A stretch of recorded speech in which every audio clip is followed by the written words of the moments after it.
A mí me enseñó uno de mis maestros a bajar el pensamiento a ejemplos. Que cuando llegué a Alemania me regañaron, me da lo mismo. Una historia que cuento mucho es el tipo ese que es un comunista profundo. Y dice, si tuvieras dos yates que había, pues uno para mí y otro para el partido. Si tuvieras dos aviones, uno para mí y otro para el partido. Si tuvieras dos fincas, una para mí y otra para el partido. Si tuvieras dos gallinas, entonces empieza a pensar, coño, no dudas en fincas, aviones, yates y dudas de dos gallinas, y tú no es que las gallinas sí las tengo, ¿no? Claro. Entonces, el primer elemento es cuidado con la teoría, ¿no? Porque la teoría creo que nos confunde, ¿no? Es como cuando la gente dice, yo soy de izquierda, ya. ¿Por qué? Porque estás en un sindicato, ¿no? O sea, y luego pegas a tu señora o maltratas a los inmigrantes o no respetas el medio ambiente. Pues me vas a explicar tú qué es ser de izquierdas. Al final ser de izquierdas se vacía de contenido y por eso el 15M lo entendió y yo creo que Podemos también lo ha entendido.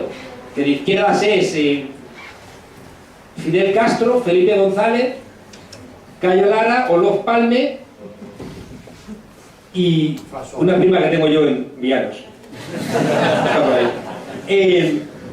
La otra historia que quiero contaros es de esa película obligatoria de la política mundial, que es La vida de Ryan, donde se reúne el Frente Judaico de Liberación, después de odiar convenientemente al Frente de Liberación Judaica, y deciden secuestrar a la hija del César y pedir la abolición del Imperio Romano, ¿no?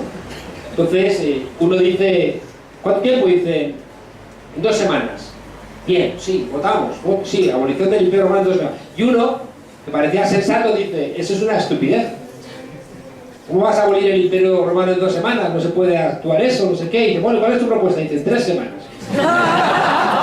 Muy bien, ¿no? Fijaos, ¿por qué os planteo esto? Porque tengo la sensación, una cosa que yo discuto mucho dentro de mi formación política, Podemos, es que hay que ser cuidadosos con no intelectualizar a posteriori las cosas. O sea, las cosas a menudo pasan sin que ningún gran teórico venga a poner los cimientos para que eso ocurra, ¿no? No suele ser el caso.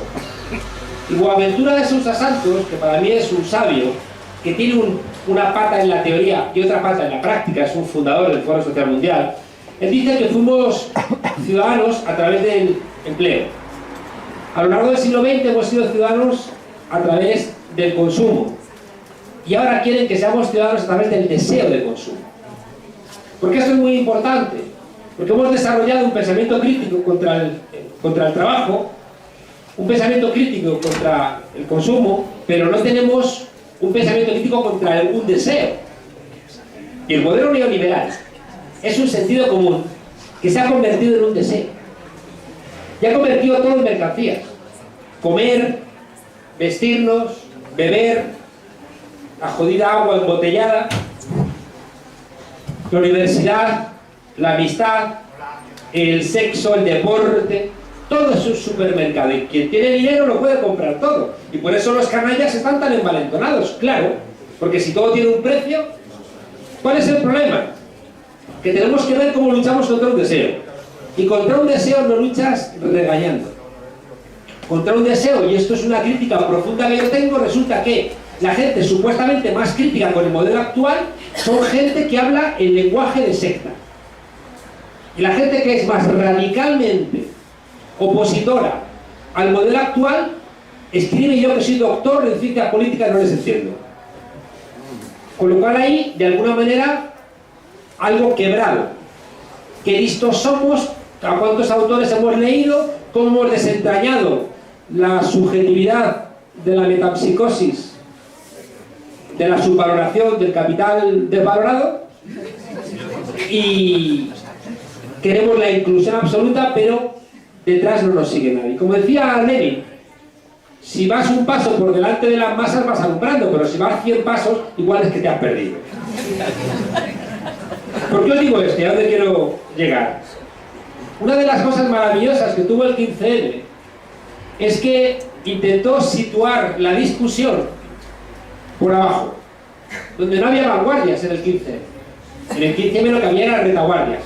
¿Cuántas veces escuchábamos barbaridades en el 15M? ¿Y cuántas veces tuvimos la inteligencia? No me preguntéis por qué. Igual que hay edificios que tienen la luminosis y te contaminan, el 15M tenía algo mágico. Igual que nos poníamos a llorar en esa plaza, yo no he llorado en mi vida tanto como en la Puerta del Sol. Era un llorar constante, ¿verdad? No sé por qué, pero te hacía de llorar, ¿no? Entonces, no sé qué ocurría en esa plaza, que de repente alguien te decía una barbaridad y tú no te hacías el listo y dices, no, pero el artículo 47... A nadie se le ocurría.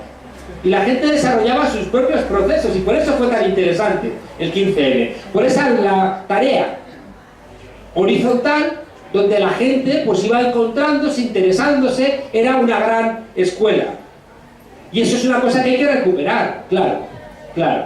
Porque el modelo neoliberal nos quiere, pues eso, con 5 horas de media viendo televisión. Y los que no vemos televisión le prestamos nuestras 5 horas a otros que yo no sé cuánta televisión deben estar viendo. Si a eso le añades que todas las semanas 3 partidos del siglo, pues joder, qué siglo más raro, ¿no? Está lleno de partidos que no te los puedes perder porque te has perdido, joder, te has perdido el gol de no sé quién, como si te hubieras perdido, no sé, no haber leído Guerra y Paz, ¿no? O no sé qué. Bueno, a donde quiero llegar, mirad, hay mucha épica en parar un desahucio.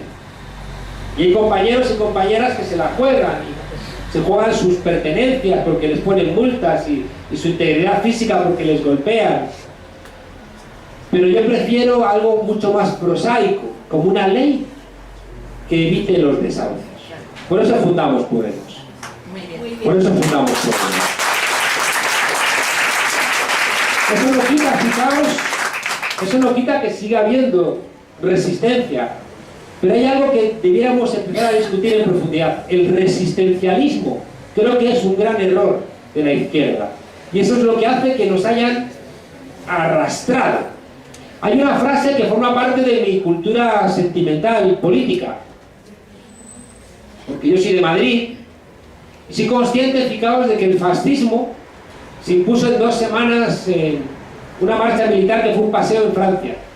Se impuso a través de una marcha sobre Roma e Italia. Se impuso más o menos en unas elecciones en Alemania. En España les costó 3 años.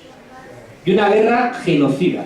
Donde, por cierto, seguimos teniendo a 120.000 de esos héroes y heroínas enterrados en fosas comunes, en zanjas y en cunetas. Les costó 3 años. Pero si hay una frase que a mí me enerva es el no pasarán, no pasarán. Pasaron hasta la jodida cocina y se quedaron 40 años. Por tanto, ese resistencialismo no sirve. Y si no somos capaces, y tú lo has planteado, José Luis, si no somos capaces de entender cuáles son los elementos del postcapitalismo que hay ahora y los utilizamos como palanca, estamos perdidos. Porque van a volver a arrasarnos. Y aquí no caben optimismos falsos. Y me parece de justicia, en un momento donde venimos a celebrar el 15M, recordar que una parte importante de la gente que estaba protestando en las plazas no estaba en contra del sistema, estaba en contra de los excesos del sistema. ¿Y sabéis cuál es el problema? Que eso generó una profunda discusión en Podemos, que yo la sigo teniendo, por ejemplo con Íñigo. ¿Qué hacíamos con el 15M cuando decidimos montar Podemos? Había gente que decía, el 15M hay que representarlo. Y yo decía, eso es un error. El 15M no hay que representarlo, hay que reconducirlo. Hay que establecer las bases para que haya una discusión donde ese enfado que ha roto la parálisis de no hay alternativa, lo podamos utilizar para construir democracias más densas. Porque si solamente queremos representar el 15M, va a venir alguien de derechas y lo va a representar mejor que nosotros, porque son más mentirosos que nosotros. Y ahí apareció Ciudadanos, claro. Claro, ¿no? Entonces, fijaos, en ese elemento que estoy de acuerdo con vosotros, de que o cambiamos la conciencia, no vamos a ningún lado, tenemos que ser inteligentes y entender de dónde partimos. Y si uno entiende de dónde partimos, y la primera frase que he dicho al empezar esta charla con vosotras y con vosotros he dicho, partimos de una derrota. Y si Podemos nace, es por la asunción de que partimos de una derrota. Pasaron. Nos hemos hecho todos neoliberales. Las herramientas tradicionales de la izquierda explican muy poquito. La gestión socialdemócrata y comunista durante el siglo XX no nos sirve en el siglo XXI. Y los valores propios de lo común han sido arrastrados por los valores egoístas de lo privado. Y eso es lo que nos llevó también José Luis, a entender que antes los revolucionarios iban a la sierra y ahora los revolucionarios tienen que ir a televisión, ir a los platós, a decir a los periodistas pantuflos: estás mintiendo. Porque es que si no, les estamos dejando a ellos, a gente que son pantuflos, les estamos dejando que representen la realidad.